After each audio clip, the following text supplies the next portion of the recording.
catastrophe doesn't look like this. Instead, it looks like this. If anything kills over 10 million people in the next few decades, it's most likely to be a highly infectious virus rather than a war. Not missiles, but microbes. Now, part of the reason for this is that we have invested a huge amount in nuclear deterrence.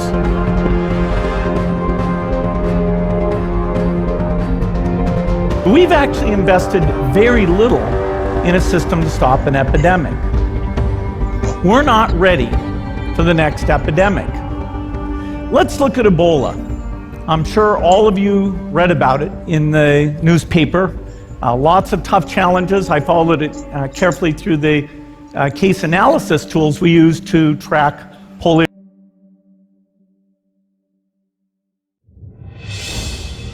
eradication. And as you look at what went on, the problem wasn't that there was a system that didn't work well enough. The problem was that we didn't have a system at all.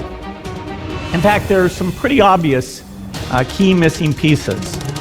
We didn't have a group of epidemiologists ready to go who would have gone, seen what the disease was, see how far it had spread. The case reports came in on paper. It was very delayed before they were put online, and they were extremely inaccurate. We didn't have a medical team ready to go. We didn't have a way of preparing people. Now, Médecins Sans Frontières did a great job orchestrating volunteers, but even so, we were far slower than we should have been getting the thousands of workers into these countries.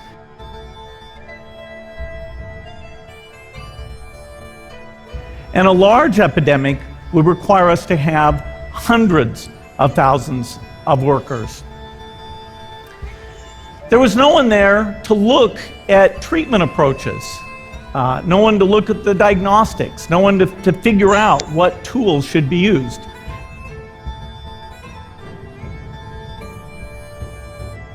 As an example, we could have taken the blood of survivors, processed it, and put that plasma back in people to protect them. But that was never tried. So there was a lot that was missing, and these things are really a global failure. The WHO is funded to monitor epidemics, but not to do these things I talked about.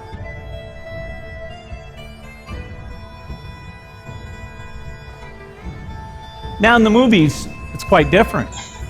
There's a group of handsome epidemiologists ready to go.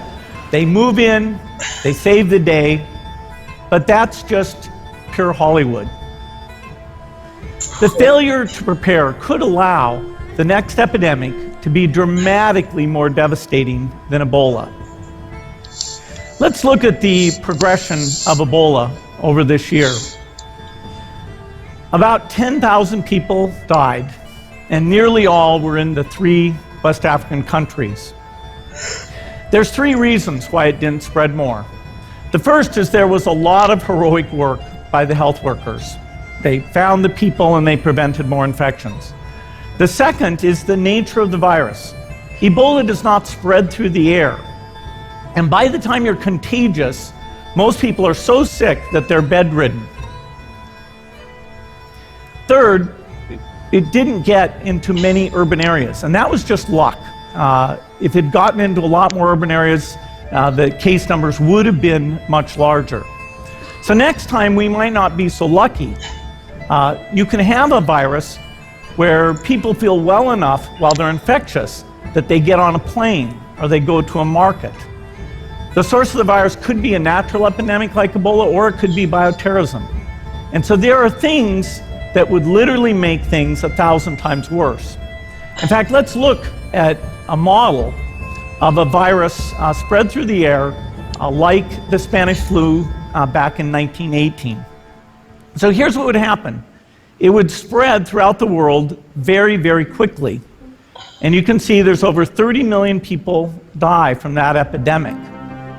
So this is a serious problem. We should be concerned. But in fact, we can build a really good response system. We have the benefits of all the science and technology